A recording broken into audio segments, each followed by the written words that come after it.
நீங்க அந்த கிரிவலம் நீங்க அந்த நெருப்புக்கு முன்னாடி எனக்கு அறத்தில் நிக்கணும்னு நீங்க சொல்லி நீங்க அந்த எனக்கானது எல்லாத்தையும் நீங்க கொடுன்னு சொல்லிட்டு நீங்க வலம் வர என்ன ஆகும்னா உங்களுடைய வினைக்கேற்றார் போலதான் அது உங்களுக்கு வந்து சாரும்.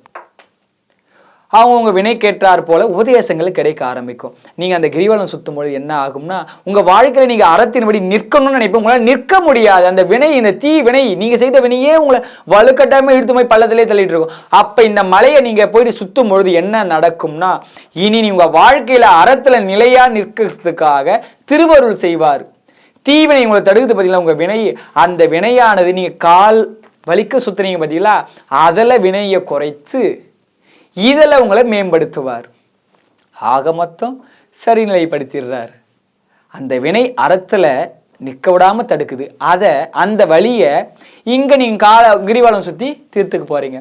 அண்ணாமலையார் சொன்னால் யாரும் கால் வழியெல்லாம் அந்த அளவு ஒன்றும் வர போகிறது கிடையாது. அவரை பார்க்கும்போதே நம்ம வாழ்க்கையில் ஆனந்தமாக இருக்கும். நம்ம எப்படி சுற்றுறோன்னே நம்மளுக்கு தெரியாது. இப்போ நம்ம புதன்கிழமை நீங்கள் அப்படி கிரிவலம் சுற்றினால் கண்டிப்பாக நீங்க எப்படி இருக்க போறீங்க, என்னென்னலாம் செய்ய போறீங்கன்றது உங்களுக்கே தெரிய ஆரம்பிக்கும். அதே போல் உங்களுக்கான அறநூல்களை உங்களுக்கே இன்ட்ரெஸ்ட் கொடுத்து அதை வாங்க வச்சிருவார் இறைவன்.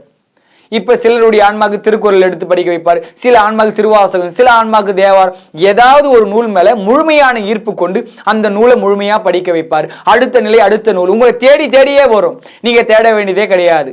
இவர்கிட்ட நீங்க போனாலே போதும், உங்களை தேடி நூலே வந்து சாரும். அவரிடம் அந்த புதன்கிழமை கிரிவலம் சுத்துவதால் கண்டிப்பாக அறத்தில் வாழ. எப்படி அறத்தில் மற்ற நாள்லாம் சுத்தினா அறத்தில் வாழ முடியாதா? புதன்கிழமை வந்து வேதங்களுக்கு சிறப்பு வாய்ந்த நாள்.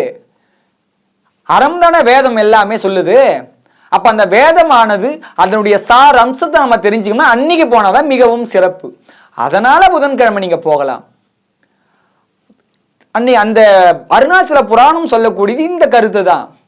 புதன்கிழமை போனா இந்த சிறப்பு. அப்ப நம்ம அன்னைக்கு போயிட்டு அந்த சார் அம்சத்தை பெறக்கூடிய நாளாக நீங்க அமைவதால் புதன்கிழமை கிரிவலம் சென்று அறத்தில் வாழ தழைத்து ஓங்க அந்த இறைவனோடு இணைந்து நிற்கவும் புதன்கிழமை வளம் நீங்கள் முழு மனதோடு சுற்றினால் கண்டிப்பாக நம்மளுடைய எண்ணங்களை அனைத்து செயல்களையும் மாற்றி அறத்தோடு பிணைத்து இறைவன் நம்மை ஏற்றுக்கொள்வான் என்பதே இக்காணொளியின் கருத்தாகும்.